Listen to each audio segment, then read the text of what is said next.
Afternoon, everyone. It's great to see you all here, and I hope you've enjoyed the conference so far. Special thank you to BAFT for giving us the opportunity to be here.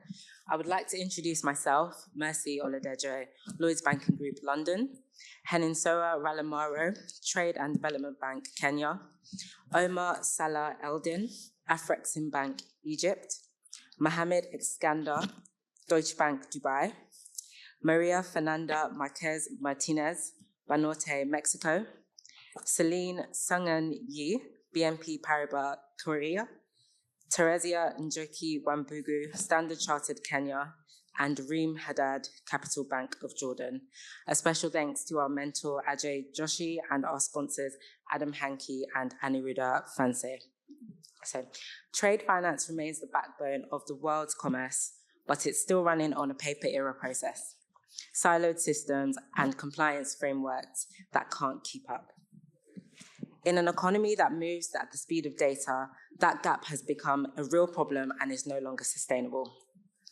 Our white paper is the answer, making the case for transformation, not as a distant vision, but as a practical roadmap. How to strengthen compliance, sharpen liquidity management, and unlock new revenue through faster settlement and working capital visibility. The future of trade isn't coming, it's being built right now. And the only question is whether your institution has a seat at the table. I hope you enjoy hearing from us today as we bring our paper to life, discussing how we can leverage emerging technologies for the advancement of trade finance. Thank you, Mercy. So we spent the past few months looking at a question that's probably familiar to everyone in the room, which is, why does trade finance still feel slower than it should? And more importantly, if the technology exists, what is actually stopping us from scaling it? We always talk about the trade finance gap, and when we dug into this, outside of the credit matters, another huge factor slowing us down, we feel, is operations. We're still dealing with a lot of papers, processes and controls, which of course are necessary.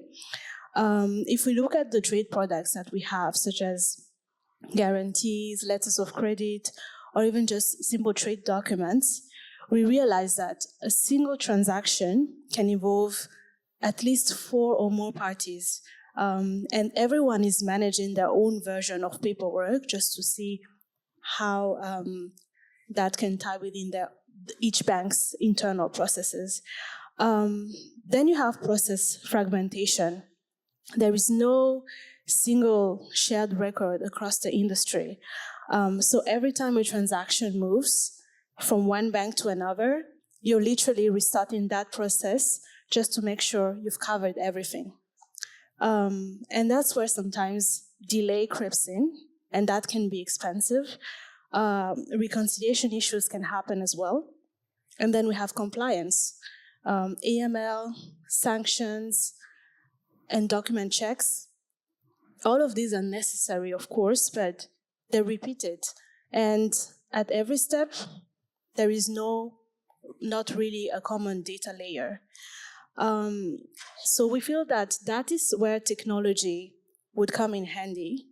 And one of the examples we cite in our paper is actually about a bank that used the DLT ledger technology and blockchain technology just literally to fast track their letters of credit discounting transactions by onboarding sort of all the counterparties involved in the trade into a single platform that would be their single source of truth as well.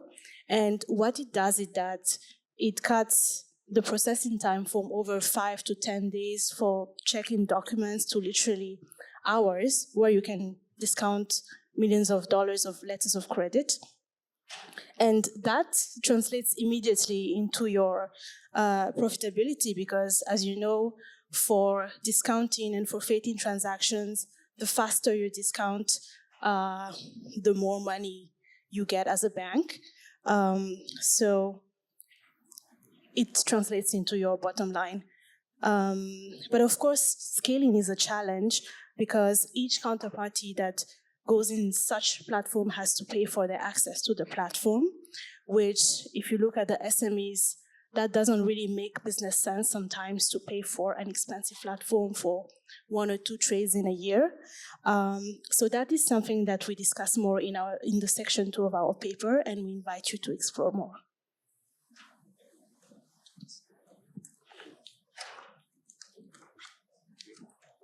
Thank you, Annie.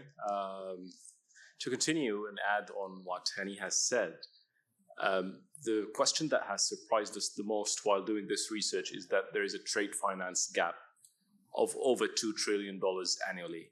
So this is mainly due to paper-heavy practices, and of course, this causes hurdles and obstacles to the engagement of SMEs and to include them in the trade finance environment. So in order to counter this gap and provide a solution, financial institutions need to have the adequate literacy on digitization, because digital technologies are already there, but in order to apply them, this is the thing that we need to focus on, the implementation, the actual implementation and education of trade finance tools, because the lesser that financial institutions are going to use these tools, the less and less they will be relevant in today's market, especially with the fast-paced environment that we're currently facing. So I want to make this more concrete. So please allow me to give an example here. I want you to imagine a technology vendor in our local market, right, has just won a contract in Taiwan. Now the buyer wants a performance guarantee, and this single document will have to go through 4 different parties, right? First, the applicant's bank, and then an intermediary bank in Europe, and then finally to the beneficiary bank. So each hop means more compliance checks, more emailing, and more SWIFT messages. All are requiring rewording of the structure of a single document. Now, in order to have a solution for this, there needs to be a workflow, and this workflow has to comprise 3 technologies layered on top of each other. And these technologies are not competing with one another, but they complement each other. And these 3 technologies are artificial intelligence, AI, and then we have blockchain, or DLT, and then the third thing is tokenization, where we need to transfer the obligations into digital assets that are easily transferable. Now I'm going to leave you with my colleague, Mohammed Iskandar, who's going to dive deeper into these 3 models. So thank you very much. Thanks so much. Yeah, I mean, deep dive, right, as much as it gets within the next couple of minutes. I try not to bore you. I'm going to use the same example Omar just mentioned, right? So it's important that we understood there's these 3 measures that we've identified as part of the research. Yeah? The thing is, the main question at hand is, like I see Dean there, my managers at DB, for example, when am I going to hit his door and say, do you know what, Dean, we should start at this within DB, for example, or each one of us within our doors. Right, so we all know ourselves, right? I know where we stand in terms of technology. I know where we stand in terms of all these challenges that we face daily. This is just one of the examples, right, where we have 4 parties, but it's not just 4 parties, it's 4 countries as well. Well, we get to that point as well where it becomes challenging. But, for now, what we thought is, one of the ideas or one of the suggestions would be to, identify a corridor. And then based on that corridor we've identified, obviously we've chosen a workflow before, as in transaction, take the corridor, and then we see where we can start implementing all these nice instruments. Well, so I would put the AI bot when I find the workflow and I have it filter for me, similar to what the colleagues spot on that presentation, by the way, and Group 1 made. It's very similar to the KIC bit. It's just we're going to do it on vetting the wording in this case, for example, right? And then once this is identified, I need a heavy corridor as well, like actual volumes. Like it has to be repetitive. It has to be the counterparties I know. They know me. And trust being mentioned just before, there needs to be trust as well for me to be able to implement any blockchain here, right? So it means we have the AI tool, we have the spreadsheet, let's call it, and we're all going to be using it. We need to be using it based on certain standards and trust in that case. And only then, right, once all of this is over, once we know there's a compliance sort of standard and we all adhere to the same rules to a certain level within the capacity, we'd be able to tokenize the whole and make a digital asset out of, let's say, one row in that spreadsheet, right? So this is practically where we should start as banks, right? Where I would go to my management and say, do you know what? We should be at least in a position to implement or deploy a bot that would help me identify all these things to stop, actually, reduce the weight, right? At the moment, it's still heavily dependent on paperwork. We seem to be oddly dependent on paper as human beings because our life started with scripts and whatnot, and here we are still doing this, sending emails, vetting words over and over and over again, right? So if we consider now, after this question, where banks should start, we would like to know, like, okay, if that technology is there, and we might be very bright minds, all of us here, but no one's reinventing the wheel. And funnily, we all kind of speak about the same stuff, right? So if it's all there, why is it not happening? And obviously, as you can see, our creativity peaked with that barrier that we put there. So there's a barrier here, and which is meant to protect us, actually, but not only limit us, but still it kind of puts a limit there. And there's many reasons why this is a barrier. One of them is the legal standard. So if I'm based in Dubai, for example, if my local requirements would allow me to deploy or change anything, it doesn't necessarily mean that in Nairobi that will be the case as well. It doesn't mean that it needs to be the same in UK or in Germany or God knows where. Whoever's involved, Taiwan in our example.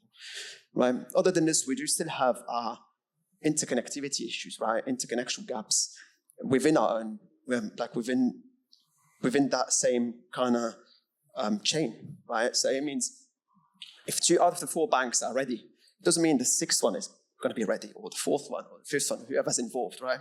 Similarly, the internal issues. When we look at that sort of transaction that Omar just mentioned, right? Sorry, I'm very bad at mic etiquette. When we look at that chain, basically, it's 4 countries, right? So it means within my institution, there might be other people, and there is other people looking at the transaction. Not just me. There's trade ops, there's CRM, there's everyone. There's my structurer, my portfolio manager. There's me as well who quotes. But at the end, we might not all be at the same time. So there's the same, let's say, pace as well, and the same level. So this brings, and I'm trying to keep myself very short here, sorry. So again, the idea of what really works is, or what would be a good suggestion that would work is, for you, all of us, for me as well, what I would try to do is, we'd say, do you know what, identify a heavy workflow where you know your clients best, right? You know how many transactions are coming through. Based on that, you identify a trade route that seems to be reasonable with counterparties that you know and you know would make sense here. And then based on it, you start building up on it, right? And that's would lead us to the next point, which, what are the challenges that we really face there that my colleague Maria would elaborate on. Yeah, so what's the real challenge, technology or execution? The truth is, technology already works. The real challenge is how to implement it properly and at scale. First, digital trade finance is no longer optional. It's something banks need if they want to stay relevant in the market. Second, we need to move step by step, corridor by corridor, start with one high volume route, prove that it works, and then with clear results, of course, and then expand. Third, governance is key. Technology alone is not enough. We need clear rules, shared standards, and alignment between banks and regulators. And finally, the opportunity is very strong. Lower costs, better returns, stronger client relationships, and new sources of revenue. So in the end, it's not really a technology problem, it's an execution challenge. Thanks everybody, and we're happy to take any questions. I think we have a couple of questions on the Slido. Thank you for putting those through. So first is, digital trade finance is already technically feasible. Why hasn't it scaled across the industry? If I may, let me answer for the first question. So I believe that it's like nowadays, like trade finance, digital trade finance is already proven itself for the technology perspective. So the main challenges is not directly related with the technology itself. So, but most likely related with lack of alignments across the industries. So, for example, legal documentation, legal recognition on e-documentation process, there is huge differences between across the countries. So, it is really difficult to complete the whole process end to end in digital wise. And secondly, the bank needs to invest upfront basis, but the benefits we share with the many other parties. So incentives are not directly linked with the investment parties. So, and lastly, on the top of that, the many of the platforms are not linked with each others. So that makes scale difficulties. So those are the main factors for the first question. So this is a time. I firmly believe that this is a time to. We need to more focus on discussion on executing and governancing on the developing for those items and these items as well. So for the second question, sorry. Yes, I'm happy to take that. The question was around tokenization. What I'll say is that we've moved from experimentation into implementation, right? And we already have live use cases around tokenized trade assets and digital settlements. But scaling will mean that we align from a regulatory clarity perspective, liquidity, and also ecosystem collaboration. So in the paper, we talk about where we stand from a market perspective, but we also talk about what to look out for next. So thank you very much for your time. I think there were only 2 questions so far, but we invite you to join our webinar for a more detailed discussion on the 4th of June. Thank you.